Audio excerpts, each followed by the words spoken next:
안녕하세요, 김어준입니다. 이명박 실소유주 의혹이 있는 다스 경주본사를 취재한 연합뉴스 기사가 어제 포탈 메인을 장식했습니다. 근무한 지 10년 넘었는데 이명박 전 대통령은 한 번도 본 적 없다는 보안팀 관계자 인터뷰, 그리고 정치권과 언론에 자주 오르내려 직원들이 동요하거나 사기가 떨어질까 봐 걱정하는 다스 측의 우려, 경제도 어려운데 열심히 일하는 기업을 너무 흔드는 게 바람직하지 않다는 인근 관계자의 안타까움이 기사의 내용이었습니다. 그런데 이런 기사라면 다스 실소유주는 이명박 전 대통령이 아니다 하는 취재가 먼저 전제되고, 그런 잘못된 주장으로 회사가 손해를 보고 있다, 이렇게 논리가 전개되어야 하는 거 아닌가요? 다스 실소유주는 이명박 전 대통령이 아닐지 모른다는 취재의 전부가 보안 관계자가 10년 동안 못 봤다는 겁니다. 게다가 당사자도 아니고 그렇다고 협력업체도 아니고 진실의 파편이라도 알고 있는 사람도 아니고 그냥 우연히 근처에 주소지를 두고 있는 인근 업체의 누군가가 기업 흔드는 게 바람직하지 않다고 말하는 걸 보도하는 게 어떤 뉴스적 가치가 있는 건가요?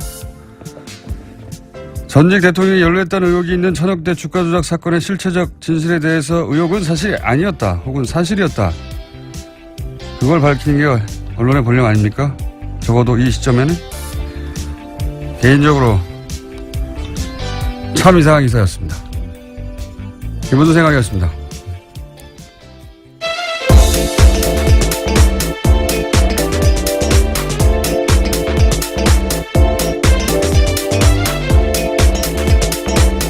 시사인의 김은지입니다.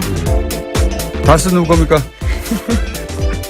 네, 어제도 국감장에서 다스 관련된 내용이 나왔습니다. 그렇군요. 예. 어떤 내용이었습니까? 예, 박영선 의원의 주장이었는데요. 수출입은행이 다스에 대한 대출을 12년 만에 10배 가까이 늘렸다라는 겁니다. 국정감사에서 공개한 자료인데요. 현재 다스가 수출입은행에서 대출한 금액은 모두 664억 원입니다. 2004년에 60억 원을 대출했었는데요. 12년 만에 10배로 늘어난 겁니다. 뭐 여기에 저 개인적으로는 뭐 여기에 특혜가 있다 없다 밝히는 게 굉장히 어려울 거라고 보는 게, 서로 맞물린 거긴 한데 어쨌든 다스는 계속 매출이 늘어나고, 예, 신용 상태도 좋아졌어요. 거기 따라서 이렇게 이자도 떨궈주고 뭐 했다고 할 수 있거든요. 그 기준이 잘못됐다고 적용하기 쉽지 않을 것이다, 저는 그렇게 생각이 들고. 다만 이제 북미 또는 뭐 체코 해외 법인들은 당연히 연대 보증을 요구하거나 했었어야 되는데 그냥 신생업체잖아요. 네, 그런 게 없었다는 거죠. 해외 업체들이 망하면 대출은 날아가는 거고 일부러 망하게 할 수도 있지 않습니까? 대출을 날아가게 하기 위해서요. 네. 아니면 그런 사기도 있으니까요, 실제로. 네, 그렇기 때문에 연대 보증을 요구해야 되는 건데 이런 경우가 없었다라는 겁니다. 제가 보기에는 이 뉴스 혹은 뭐 이 국감에서의 질의의 핵심은 뭐냐면, 이명박 전 대통령 실소유 의혹 다스에 대해서 언론 그리고 정치권이 일반 시민들의 관심, 높아지는 관심을 더 이상 외면할 수 없게 됐다, 그런 지경에 도달했다, 이게 이제 포인트라고 봅니다. 이게 뭐 큰 비리가 밝혀졌다라기보다는 이제 이것저것 다 들여다보고 있는 거죠. 예, 언론도 네, 그렇죠. 그렇고. 그래서 저희가 이런 다스는 누굽니까? 이 댓글 운동을 벌여가는 가운데 아침마다 과거에 이제 국민 체조송이라는 게 있었어요. 네, 그렇죠. 띠리리리리 있지 않습니까? 예. 초등학교 때 많이 했었습니다. 그거 들으면 자동으로 팔다리 올라가는데, 예. 그래서 저희가 이 다스 관련해서도 국민 다스 체조송을 만들어서 이 노래가 들리면 즉시 게시판 앞으로 달려가지고 다스 누구 겁니까? 이렇게 무조건 반사를 일으키기 위한 송을 만들었어요. 일단 들어보시죠.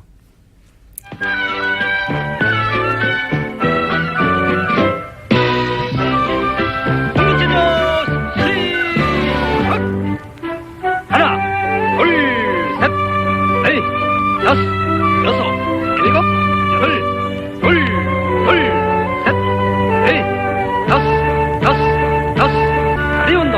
하나, 둘, 셋, 넷, 다섯, 일곱, 여덟,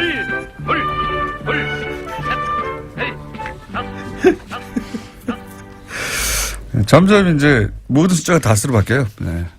첫 번째 잘 들어보시면 하나, 둘, 셋, 넷, 다섯이 아니고 다스 하고 점 나오고 네. 두 번째는 다스 두 번 나오고 예. 점점 다스가 많이 나옵니다. 누가 만든 겁니까? 아니 제가 생각해냈죠. 아. 제작은 저희 PD. 예, 제작은 저희 책임 PD가 할 일이 없어요. 그래서 이런 거 만들고 있고요. 어제 갑자기 생각이 나가지고 이거 국민 체조성이 필요하다. 그래서 이제 전통의 국민 체조성에다가 다섯을 다스로 바꿔가지고 전 국민이 뒤로 쫙 있거든요. 1분 정도 돼요, 이 노래가. 뒤에 가면 그냥 계속 다스밖에 안 나오겠네요. 다스 합니다.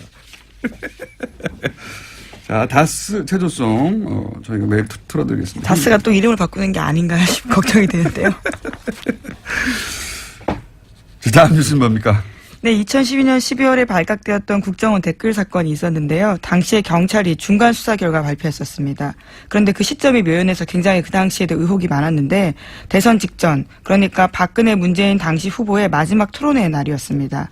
그래서 이에 대해서요, 검찰이 수사에 다시 들어간 건데요. 경찰이 2012년 12월 16일 밤 11시에 관련 자료를 배포했었습니다. 그런데 불과 10분 뒤에 국정원도 보도자료를 냈었는데요. 이와 같은 상황이 모의하지 않으면 불가능했다라고 검찰이 보고요. 관련된 수사에 들어간다라는 겁니다. 하여튼 복잡하게 지금 좀 사실관계를 전했는데 한마디로 말해서 대선 3일 전에 그리고 마지막 토론의 날 경찰이 발표를 합니다. 예, 댓글 사건 사실이 아니라고 사실상. 네, 대선 개입이라는 비판이 있었습니다. 아무것도 비방 댓글이 발견되지 않았다고. 예. 개뻥이죠. 네, 중간 수사 결과 발표라는 아주 이례적인 발표를 중간 수사 발표를 이런 게 한 적도 없고. 예. 그리고 국정원도 바로 이어서 보도자료를 냅니다. 민주당을 특정해가지고 사실 무근으로 드러났기 때문에 왜냐하면 경찰 발표가 있고 민주당 국정원은 10분 있다가 또 발표를 해요. 민현사상 책임을 묻겠다고. 다 짜고 치는 고스톱이었죠. 예. 그리고 나서 저도 이때 시발단 얘기해가지고 새누리당하고 국정원하고 윤목사하고 변희재 씨하고 뭐 온갖 직 관련 당사자들한테 고소고발을 그때 당했어요. 예. 후루루 쏟아졌습니다. 그때 정말. 국정원이 특정 정당에게 정보기관을 국기문란 사건으로, 아니죠. 정보기관을 이렇게 악용했다라고 오히려 주장을 하고 있었죠. 공격한 것에 대해서, 국기문란 사건이라고 보고 민원상 책임을 지겠다고 묻겠다고 국정원 했었죠. 그 고소고발 했어요. 댓글 사건이 국기문란 사건인데 오히려 이것에 대해서 문제 제기한 게 국기문란이다라는 적반하장격 주장을 했던 거죠. 그리고 그렇죠. 박근혜 후보가 또 토론회 안에서도 유사한 얘기를 했습니다. 책임지라고 사실이 아니면 당시 문재인 후보에게 사실이 아니면 책임지라고 해놓자마자 이렇게 우르륵 나온 거예요. 이거는 뭐 당시에 너무나 이상한 일이었고 의혹이 당연히 있었는데 이제 소위 요게 국정원이 직접 개입해서 이걸 만들어낸 게 아니냐. 경찰의 결론도 여기까지 가고 있는 거죠? 네, 왜냐하면 이 상황에서 커넥션 역할을 했던 인물로서요. 박원동 전 국정원 국익정보 국장이 지목되고 있습니다. 이 인물 같은 경우에는 지금 현재 출국 금지가 되어 있는데요. 관련된 수사가 진행되고 있고 검찰은 이번 주 안에 구속영장 청구할 계획이라고 합니다. 알겠습니다. 어제 네이버 관련해서 저희가 뉴스 잠깐 전해드렸는데 스포츠 연예 부분 거기서는 따로 관리를 하다 보니까 그런 문제가 생겼고, 그러니까 이제 어제 못 들으신 분들 위해서 잠깐 요약하면 프로축구연맹팀의 홍보팀장이 네이버에다가 프로축구연맹에 불리한 기사가 있는데 그게 노출되지 않도록 해달라고 청탁을 했고, 그 기사가 실제 재배치도 했고, 그리고 네이버가 처음으로 그걸 인정했고, 청탁에 대한 보도가 나간 지 4시간 만에 곧바로 인정했습니다. 네. 그러면서 이제 인정을 했는데 그 스포츠 연예 부분은 따로 관리를 하다 보니 그런 문제가 생긴 것이고, 하지만 이런 사례를 다른 뉴스까지 확대해서 의혹을 제기하는 것에 대해서는 단호히 대처한다. 뭐 이런 과거에 많이 들었던 입장을 표명했는데, 그런데 네이버의 어제 해명과는 다르게 스포츠 연예 부분이 아닌 정치 부분에서도 기사 재배치가 있었다는 사례를 오늘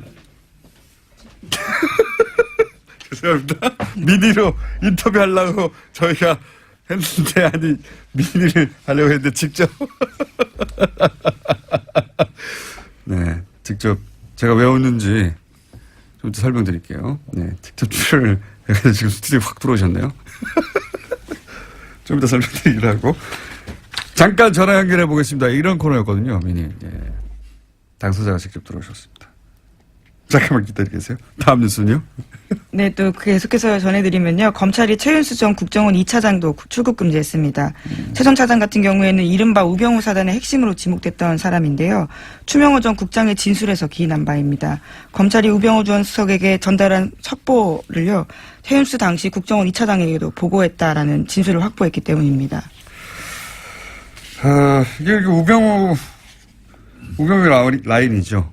예, 그리고 추명호 전 국장은 최순실 라인이고, 예. 우병우 라인과 최순실 라인은 끊임없이 이렇게 만납니다. 같이 나오고. 근데 우병우 라인은 최순실만은 몰랐다고, 예. 쏙 빼고 최순실만은 몰랐다고 얘기하죠. 이건 언젠가는 밝혀질 거라고 보는데, 검찰 수사를 통해서. 자, 그러면 미니. 짧게 하려고 한 미니가 이제, 그거부터 할까요? 잠깐. 네, 네이버의 해명과는 다르게 스포츠 연예 부분이 아닌 정치 이슈에서도 기사 재배치는 있었다는 사례 저희가 짧게 미니로 정청래 전 의원을 연결하려고 했는데 스튜디오에 지금 직접 나오고 있습니다. 안녕하십니까? 여러분 안녕하십니까? 이 시대의 참 진실인 정청래입니다. 아니 3, 4분 만에 할 건데 여기 직접 오셨어요. 아니 우리 집에서 여기 가까워요. 교통방송. 그래서 건너편에 교회 있잖아요. 상암동 교회. 네. 제가 그 교회 권사거든요. 이 위치도 잘 알고 매주 오는 길이라서 아침에 잠도 없고 그래서 그냥 나왔습니다. 전화나 예, 걸어오는 거리랑 비슷하다고 그냥 걸어서 갑자기 돌발 출연을 하셨고 자 이게 이제 무슨 얘기를 하려고 그랬냐면 2년 전 국감에서 그런 게 있었어요. 그러니까 그때 밴드 3년 전. 3년 전입니까? 2014년 10월. 네. 밴드하고 카톡이 사찰을 받고 있다. 꽤 큰 뉴스였습니다, 그때. 예. 많이 떠들었고, 그때 이제, 다음 그 대표도 와가지고 사과도 하고 했죠. 네, 그렇습니다. 예. 실제 사찰이 이루어졌다고. 재발 방지 약속하고. 근데 정청래 의원이 이제 그 국면에서 한 가지를, 이제 이것도 지적했지만 한 가지를 더 지적했는 게 뭐였냐면, 내비게이션, 역시 전 국민 내비게이션가 6개 업체가 있나요? 아니? 네, 그때 6개 업체였습니다. 6개 업체에 사실상 전국민이라고 할 수 있는 거의 뭐 4천만 명 가까이 가입자가 되는 그 내비게이션을 전 국민을 상대로 검색하여 본인들이 원하는 정보를 빼갔다. 네. 한마디로 말하면 그런 이제 사실을 발견해내고 국감에서 정청래 의원님이 경찰청장이었죠, 당시에. 예. 네, 경찰청장이었고요. 경찰청이냐 사찰청이냐 이렇게 제가 질의를 하면서 질문했던 건데요. 내용 배경은 이렇습니다. 당시 유병원 네. 그리고 아들 유대균 씨 네. 이를 이제 잡아야 된다. 온통 난리였었는데 유병원 씨가 송치죄에 나타난 첩보가 있다. 그래서 송치골 같은 송치죄 이렇게 내비게이션의 키워드 검색 3개 하고 그 아들 유대균 씨가 서울 언남초등학교 주변에 나타났다. 이런 첩보가 있었나 봐요. 언남초등학교. 이 4개의 키워드를 내비게이션에 친 사람들 전 국민 상대로 모든 사람들을 사찰했어요. 그래서 이제 그걸 경찰청장에게 질의를 했고 경찰청장을 인정하고 그러니까 뭐 예를 들어서 당사자거나 당사자의 주변의 인물이거나 몇백 명 할 수 있는데 그게 아니라 전 국민을 다 했다는 거죠. 그래서 이제 그런 문제 제기를 했고 실제 그게 굉장히 당시에 이제 그 카톡이라든가 밴드 사찰과 맞물려서 전 국민을 상대로 거의 모든 영역에 사찰이 이루어진다. 이렇게 이제 크게 보도가 됐어요. 크게 사건의 파장이 굉장히 컸고요. 이슈가 됐어요. 근데 이 4가지 키워드는 전 국민 누구나 다 칠 수 있지 않습니까? 근데 문제는 이 4가지 키워드를 친 사람 모든 국민을 대상으로 2차 목적지, 3차 목적지. 그러니까요. 이것까지 다 사찰한 거예요. 게다가 이제 예를 들어서 카톡은 무슨 뭐 검찰이나 경찰에서 혐의가 있는 사람들한테 할 수 있죠. 근데 문제는 그 카톡 그 당사자뿐만 아니라 그 사람이 이제 카톡을 하면서 연결되어 있는 사람들 있잖아요. 그 카톡의 예. 사람과 꼭 카톡을 했던 네. 다른 제3자들까지 모두 다 사찰했죠. 그러니까 이제 그 사람과 대화를 한 사람의 카톡을 또다시 또 열어보고 그 사람과 대화한 사람을 또다시 열어보고 이렇게 이제 그 혐의에 국한해서 하지 않고 광범위하게 사실상 정무위원을 상대로 한 사찰을 마찬가지로 했다. 문제 제기를 했어요. 잘했어요.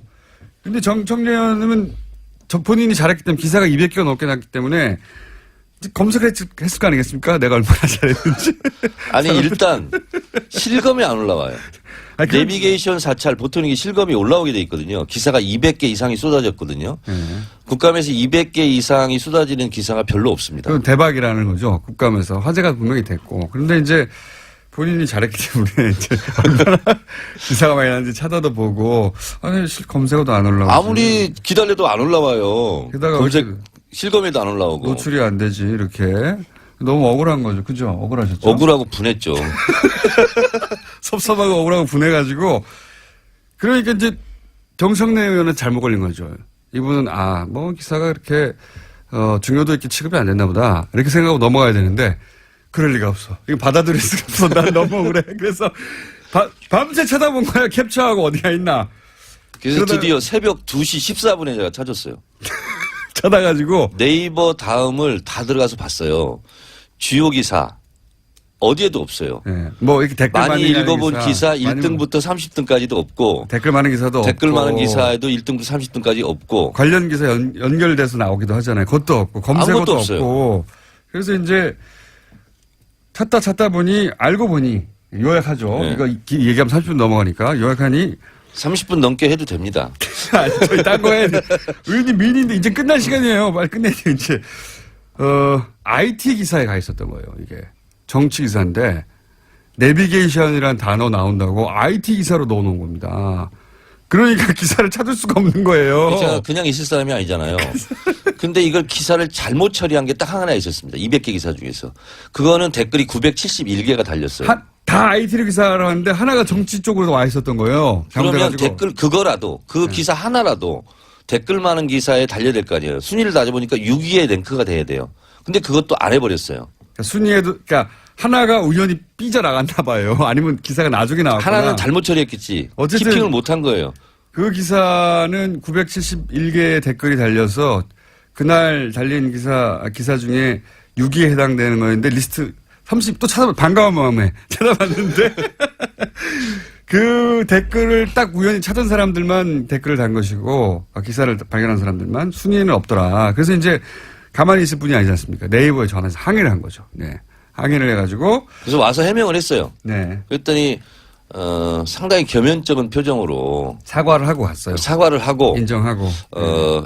죄송합니다. IT 분야에 처방을 놨습니다. 그러니까 기사가 노출이 안 되는 거예요. 네.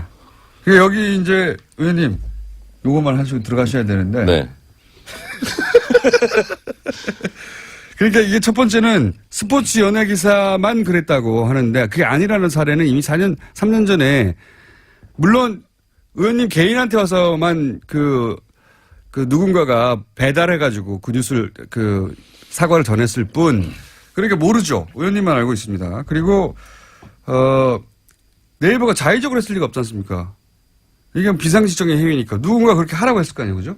그러니까 이번에 축구연맹 그 기사 재배치도요 똑같은 방식이에요. 안 보이는데 IT 분야 이런데 처방하는 같은 방식이었던 거예요. 근데 이 경우에는 이해 당사자가 누구냐? 국정원 같은 곳이거나 사정기관 혹은 뭐 정부 아닙니까? 이 경우에는 그런 뉴스가 정부에 불리하니까. 그러니까 첫 번째는 연예 기사 아닌데도 있었다. 해명과 다르다 지금. 두 번째는 네이버한테 그럴 기사를 재배치하도록 축구야 프로축구 연맹에서 했다고 쳐요. 누구냐 있었을 거 아니냐. 그리고 세 번째는 기사 재배치가 아니라 뭐 순위 노출이라든가 뭐든지 할 수 있는 거 아니냐. 이런 의혹을 잠시 연결해서 3분만 하려고 했는데 직접 나와서 10분 가까이 시간을 까먹고. 하여튼 그 당시 제가 엄청 분했는데 이렇게 억울하게 당하는 기사들이 얼마나 많이 있겠습니까? 그러니까요. 의원님도 이 정도였는데 그런 기사가 이거 하나밖에 밝혀지지 않고 지나간 사례가 과연 없겠는가. 예. 의원님 나가주세요 이제. 네, 감사합니다. 정청래였습니다. 감사합니다. 네. 다음부터 미니는 미니로 해요 그냥. 네. 예정에 없던 불쑥 등장한 의원님 덕분에 미디어가 좀 길어졌습니다. 제가 이렇게 정리만 하고 맞습니까? 요거만 하려고 했는데 네. 코앞에 사시거든요. 코앞에. 예. 정말로. 예. 네, 뭐 시사인 장충기 문자 기사도 그랬었고요. 네. 사실은 그런 의혹들은 여러 차례 아주 많았었습니다. 근데 이제 장충기 사장하고는 직접 통화해서 이 사실관계를 밝혀주지 않을 테지만 이분은 이런 적 분명히 있어요. 예. 그거 3년 전에 주장도 했고요. 팟캐스트 같은 데 나와서 내가 이런 일을 겪었다.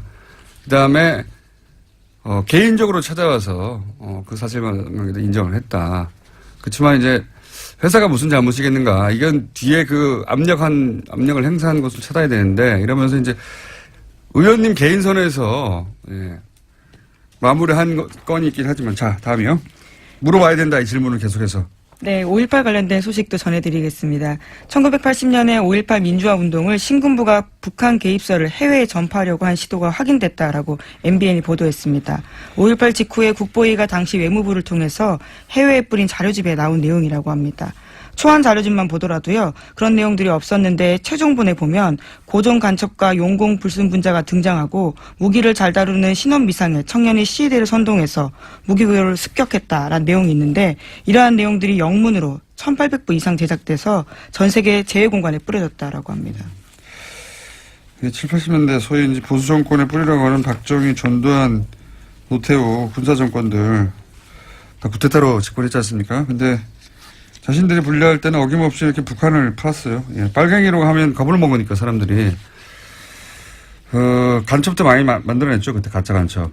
이 가짜 간첩 만들어내는 양산 체제 작업 달인이 김기춘 비서실장이었어요. 예, 이 사람도 한번 나중에 다루죠. 자, 그래서 지금 당시 신군부가 어떻게 5.18을 덮으려고 했냐 이런 뉴스가 계속 나오고 있죠. 예? 네, 관련해서 그렇습니까? 예, 1988년에 또 국회 청문회 있었었는데요. 당시에도 청문회를 얼마나 조작했는지에 대한 정황들이 계속해서 나오고 있습니다. 그랬겠죠. 자기들이 구태타를 하고 자기들이 권력을 잡았으니까 왜 안 했겠어요. 네, 일자별로도 상황을 모두 조작했었고요. 시간도 조작하고 그리고 증언도 조작하고 것들이 계속 나오고 있습니다. 살인범이 피의자석에 앉아 있어야 되는데 판사, 검사, 증인석에 자기들이 다 앉아 있는 거 아니에요? 네. 그럼 자기들 마음대로 했겠죠. 그거에 기반한 청문회였기 때문에 청문회도 다시 따져봐야 된다. 예. 다음 뉴스 하나 기억 늦어진 거 하나 둘 예. 간단하게 정리하고 갈 수 있을 것 같은데요. 네, 조윤선 전 문체부 장관의 2심 재판이 어제 있었는데요. 이 자리에서 조 전 장관은 위증은 무죄다라고 주장해서 눈길을 끌고 있습니다. 지난해 국정감사 때 증인 선서를 하지 않았기 때문에 그렇게 된다라는 주장인데요. 하지만 지난해 국정감사 첫날에 조윤선 전 장관은 증인 선서했었었고요. 그래서 마지막 날 하지 않았었습니다. 본인도 그런 말을 했어요. 첫날 했기 때문에 이게 유효하기 때문에 안 한다고 해놓고 지금 이제 말을 바꾼 거죠. 네, 그리고 그때 마지막에 나와가지고 선언서 안 하겠다고 계속 했잖아요. 네. 이런 상황, 자기가 재판으로 갈 테니까 이런 상황을 염두에 두고 머릿속으로 선서 안 했기 때문에 효력가 없다고 말할 거라고 마음먹고 나온 거죠. 네, 근데 실제로 청문회장에서 이미 자기가 첫날 했는데 네, 이미 다 영상으로 다 남아 있습니다. 그게 유효하다고 위원장님이 말씀하셨기 때문에 이렇게 자기 변명을 했거든요. 이게 앞뒤가 안 맞는 거죠. 예. 그리고 북한 관련해서는 미국 대북 문제 관련해서는 중요한 뉴스가 예, 또 지금 있습니다. 한 가지 정도 있죠. 예, 밥 코커 상원 외교위원장이요. 도널드 트럼프 대통령을 향해서 또다시 문제 제기를 했는데요. 북한 문제는 전문가한테 맡겨야 된다라는 인터뷰를 한 겁니다. 대통령이 오히려 이런 관계를 계속 망쳐가고 있다는 지적을요. 또 한 번 한 겁니다. 공화당이거든요. 예. 트럼프의 당, 공화당. 공화당의 상원이 외교를 담당하는군요. 외교위원장. 힘 셉니다. 이 사람이 북한 문제는 전문가에게 맡기고 트럼프는 손 떼라. 이런 말을 했습니다. 이건 뉴스입니다. 예. 그리고 이런 말도 했죠. 트럼프는 3차 대전으로 이끌 위험이 있는 인물이다. 예, 그렇죠. 전투를 몰아가고 있다라는 지적은 계속해서 하고 있는데요. 또 임기가 끝나면 국가의 격하, 지속한 거짓말 이런 것들 때문에 기억될 거다라는 이야기도 지적했습니다. 사실 이 3차 대전을 이끌 위험이 있다는 말은 미국의 정신분석학자 사이에서 진작부터 나온 말이었어요. 이 트럼프 대통령은 대통령 수행할 능력이 없는 정도가 아니라 전쟁으로 이끌 위험이 있어서 우리 국민 모두가 위기에 처해 있는데 이거를 경고할 의무가 우리에게 있다. 뭐 이런 주장들이 미국에서 종신문자 사이에 나왔죠. 실제로. 그 다음 기회에 한번 정리해보기로 하고요. 오늘 여기까지 하겠습니다. 시사인의 김은지였습니다. 감사합니다. 이명박 정부 시절에 이어서 박근혜 정부에서도 국정원이 민간의 여론조작 조직을 별도로 운영해왔다. 이런 증언이 나왔습니다. 너무 많이 나와가지고요. 이게 네.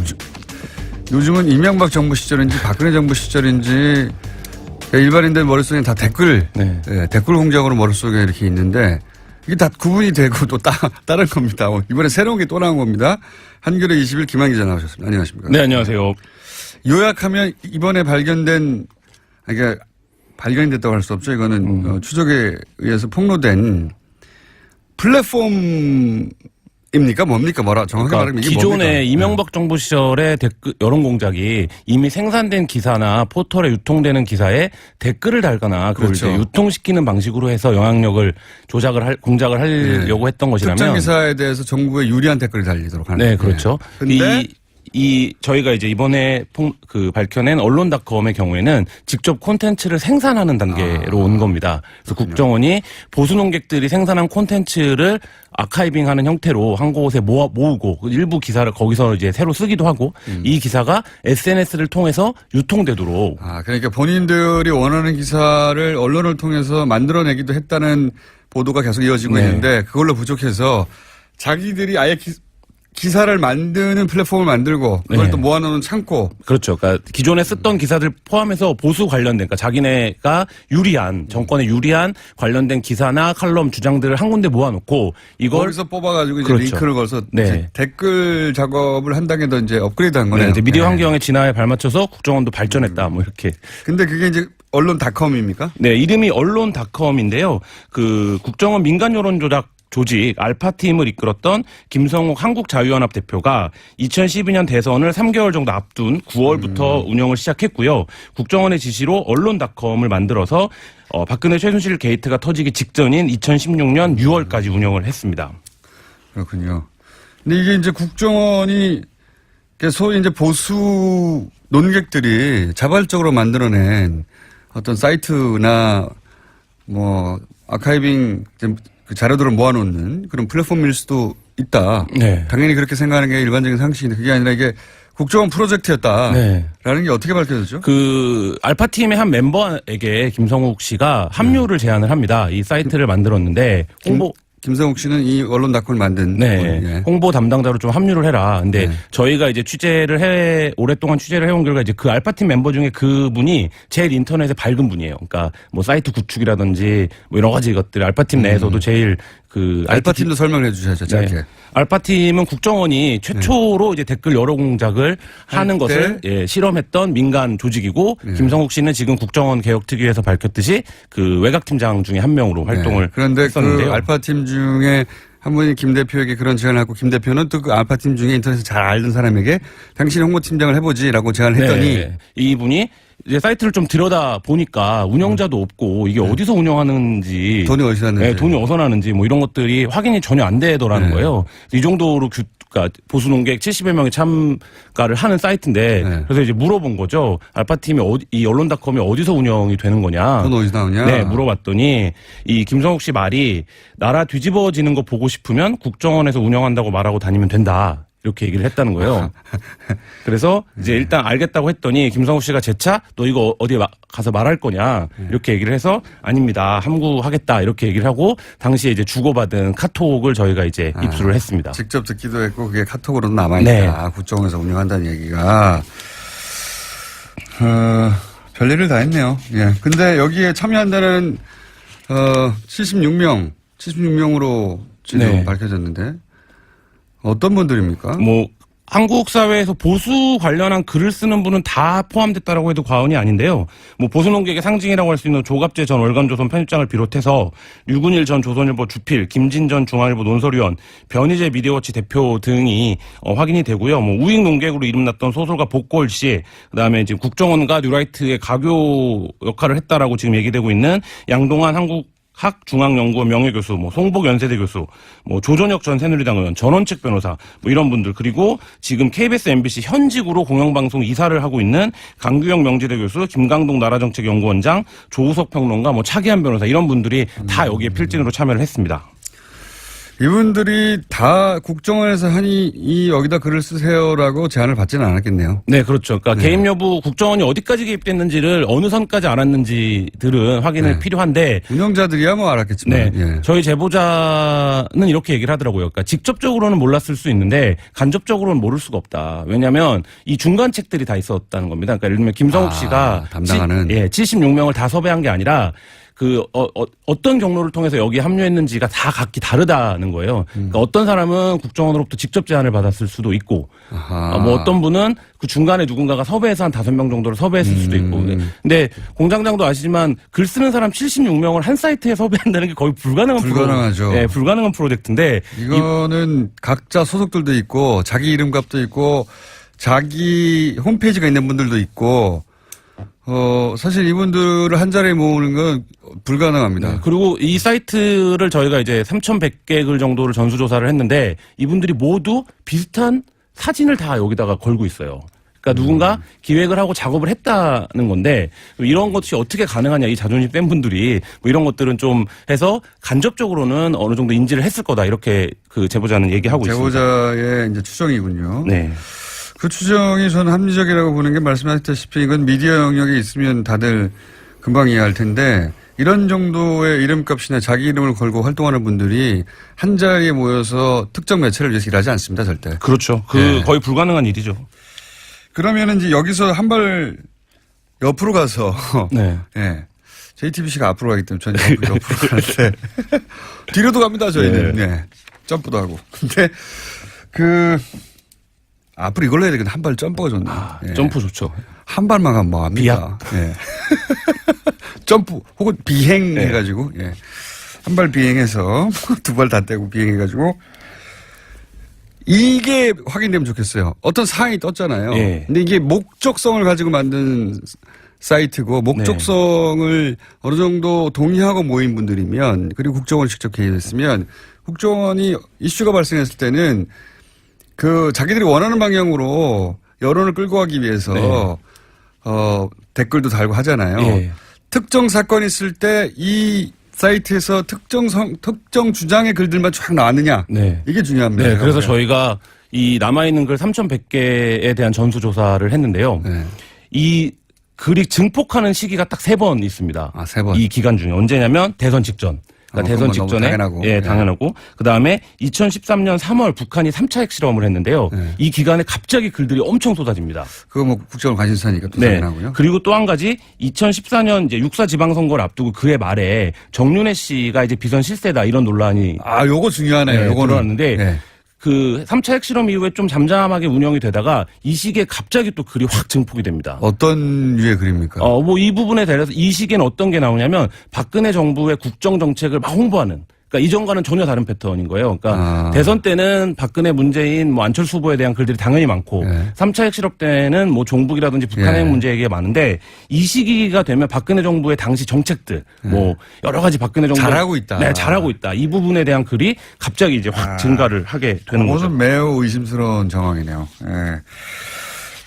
지금 현재 김 대표는 인정하고 있습니까? 국정원으로부터? 김 대표는 국정원 외곽팀장으로 수사를 받은 이후에 아무런 연락도 받고 있지 않고 그래서 저희가 다각도로 그래서 이 사이트에 운영진에게 메시지도 보내보고 전화도 하고 뭐 했는데 일단 김성욱 대표와는 연락이 닿지 않고 이 사이트에 관계자들은 전혀 반응을 하지 않고 있습니다. 국정원은 뭐라고 합니까? 국정원은 2012년 대선 전후로 해서 너무 많은 일들을 했기 때문에 뭐 자기가 담당이 아니면 구체적으로 모르는데 이것은 국정원이 한 것으로 보인다. 정도의 워딩을 했습니다. 그러니까 정확한 담당자는 아직 드러나지 않고 있고. 네. 근데 그 국정원 저희가 취재한 국정원 관계자는 당시에 인터넷 팀이 있었고 인터넷 팀이 인터넷 언론이나 인터넷 여론에 대해서 지속적인 보고서를 올렸었고 그 최소한 2명 이상이 인터넷 팀에서 활동을 한 것으로 확인을 했고요. 그리고 재밌었던 게 이 인터넷 팀의 변희재를 전담하는, 그러니까 변희재 씨를 전담하는 담당관이 있었다는 겁니다. 그래서 변희재 씨가 쓰는 글이라든지 활동 같은 것들을 적극적으로 이제 지원하는 역할을 하는 저희가 이제 기자들은 아이오라고 부르는데 그 아이오가 있었다 이런 얘기까지 들었습니다. 그만큼 자주 활용했다는 얘기네요. 담당관이 있었다는. 네. 저는 감시관이 있었던 걸로 알고 있는데. 감시도 하고 사찰도 하고 담당도 하고. 네. 저는 그 숫자는 제가 얘기네요. 저는 5명이 있었다는 걸 알고 있습니다. 네. 저하고 주진. 그 팀이 그 팀일 수도 있습니다. 이쪽은 감시하고 저쪽은 지원하고. 5명이 있었다고 저는 전에 들었는데 저는 사실관계는 확인을 안 해봤고 그 얘기하니 갑자기 생각나네요.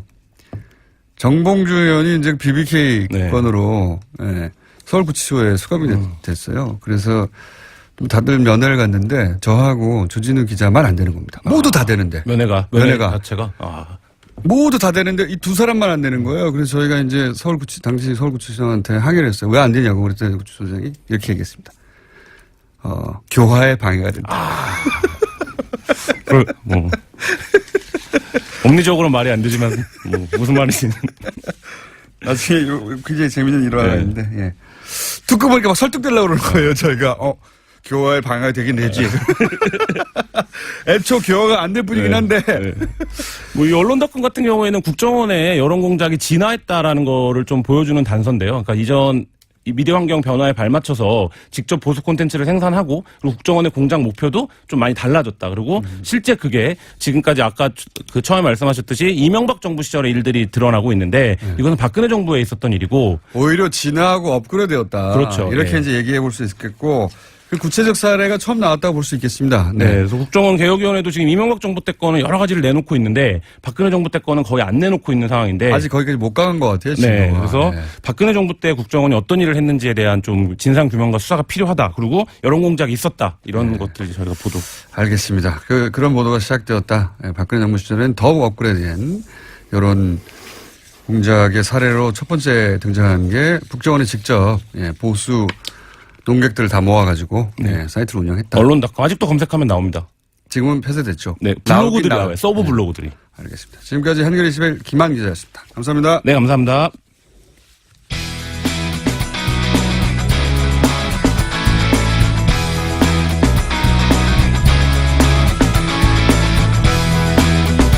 자, 오늘 2부가 바쁩니다. 정청래 의원이 직접 나오시는 바람에 순서들이 다 줄어가지고 자, 악마에서 언니로 바뀐 양지열 변호사님 나오셨습니다. 안녕하십니까. 안녕하세요. 뭐 성전환도 아니고 그게 뭐예요? 악마에서 언니로 갑자기. 아니 악마가 꼭 남성이라는 법이 있습니까? 아침부터 당했네.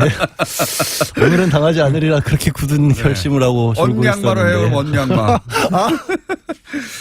자, 오늘은 이겁니다. 갑자기 홍준표 대표가 좀 시간이 없어서 앞부분 정리하면 홍준표 대표와 서청원 의원 간에 한판 싸움이 벌어졌어요. 네. 초반에 이거 약속 대련인가? 뭐 이런 또 한 번 이런 의혹도 있고 지금도 완전히 그런 그걸 완전히 질 수는 없는데 여하간 이게 처음엔 약속 대련이었다 하다가 약속 대련이었을 지언정 지금은 야, 짬만 내려고 했잖아. 좀 꺼냈던 그 무기들이 손으로 치는 게 아니라 좀 흉계를 가지고 때리는 정도가 됐죠.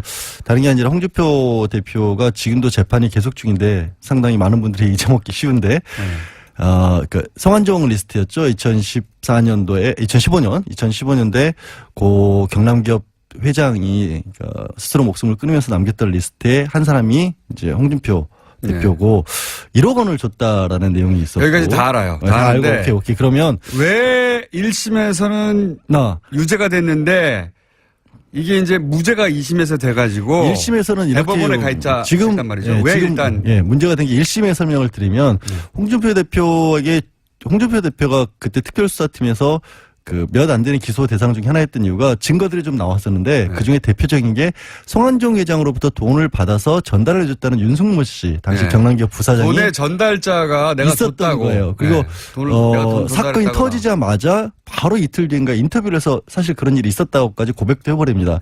그렇기 때문에 특별수사팀도 바로 수사에 착수했고요. 그때 경남기업에서 9,400만 원 실제로 인출돼 있었고 그다음에 윤승모 씨의 부인이 그때 국회에 데려다 줬다라는 얘기도 있었고 가장 심각한 거는 홍준표 대표의 측근들이 이 윤승모 씨에게 전화를 걸어서 다른 사람이 받은 걸로 해라라는 식으로 회유했다는 녹취록까지 나옵니다. 그러니까 굉장히 많은 간접 증거들이 있었고 결정적으로 그때 일에 대해서 윤승모 씨도 상당히 자세하게 기억을 하고 있어서 성완종 고 회장이 남긴 녹취록도 증거 능력이 있고 신빙성도 있고 윤승모 씨의 얘기도 맞는 것 같다라고 해서 1심은 1년 6개월 유죄를 선고를 했고요. 그런데 항소심에 가는데 다른 건 다 똑같아요. 네. 다른 것도 똑같은데 이 윤승모 씨의 진술에 대해서 사실 1심 때부터 시도가 있었는데 계속 좀 기억이 완전하냐를 가지고 문제를 삼습니다. 4년 5년 전이기 때문에 윤승모 씨도 그 얘기를 해요. 나도 잘 모르겠다 어떤 거는. 이제 돈을 내가 어디 가서 전달했다는 건 알지. 예를 들어서 일시라든가 뭐 디테일에 좀 다른 부분이 있다. 그러니까 국회에서 법원에서 국회 현장 검증까지 가서 2011년도 그러니까 돈을 줬던 시점쯤에는 국회가 공사를 했다고 하는데 당신 그거 기억하고 있느냐. 기억 안 난다. 그것까지는. 그런 얘기들이 몇 개 나오니까 법원의 최종 항소심의 판결이 이렇게 나온 겁니다. 검찰에서 주장했던 부분에 대해서는 기억을 하고 있는데 나머지 부분에 대해서 기억을 잘 못하고 있는 걸로 봐서 이 사람을 잘 말을 믿을 수가 없다. 그러니까 이제 돈을 전달했다고 하는 당사자의 진술의 신빙성을 2심에서 문제 삼아서 무죄를 낸 겁니다. 그렇죠. 내용은 똑같아요. 뭔가 새로운 증거가 나왔다는 게 똑같아요. 새로운 근데 증거가 나온 게 아니라. 이제 제가 이제 이렇게 자세히 말씀드린 거는 주변 간접 증거들은 많은데 가장 직접적인 증거라고 꼽히는 진술이 뒤바뀐 게 아니라 그거를 믿을 수 있냐 믿을 수 없냐만 판단이 달라진 그렇죠. 거예요. 뭐 그건 이제 사법부가 판단을 했고요. 그래서 대법원에 갔는데 대법원은 증거를 안 따지니까 법리만 따지니까 여기서 근데 법리만 따졌을 때 지금 새로운 정황이 이제 등장한 거 아닙니까? 그러니까 이게 뭐냐면 국민의당 이용주 의원도 등장했고 서청원 의원도 등장해가지고 뭐 있다. 먼저 나온 게 순서도 이겠어요. 이거는 먼저 서청원 의원이 내가 당시에 홍준표 대표가 나에게 윤승모 씨 입을 다물게 해달라고 부탁했던 증거가 있노라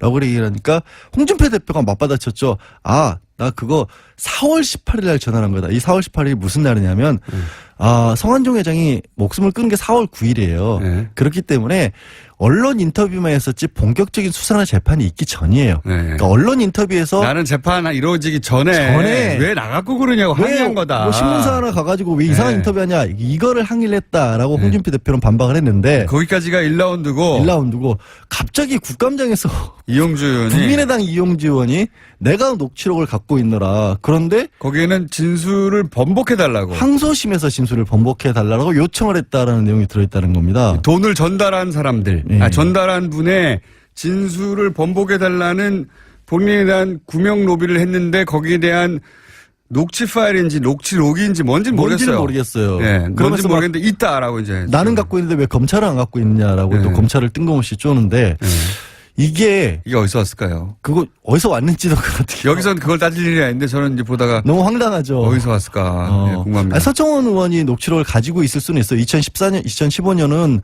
당연히 뭐 스마트폰 같은 거 다 쓸 때니까 녹취 쉽게 될 때 아니겠습니까? 근데 서청원 의원이 가지고 있을 수도 있지만 이용주 의원이 어떻게 그걸 무슨 인연이 있었어요? 서청원 의원하고 이용주 의원 사이의 관계가 아무 연결고리가 없어요. 어디 뭐 별도의 루트를 통해서 별도의 파일을 받았을 수도 있고요. 그렇죠. 이용주 의원이 근데 검찰 출신이라고 해서 그걸 가졌다? 그럼 검찰이 가지고 있어야 되겠죠. 그게 안 나오는 검찰에서 나왔나? 아니면 근데 그게 만약 검찰에 있었는데 그거를 법정에 제출하지 않았다면 그것도 문제고요. 근데 여하간 있다는 거예요, 지금.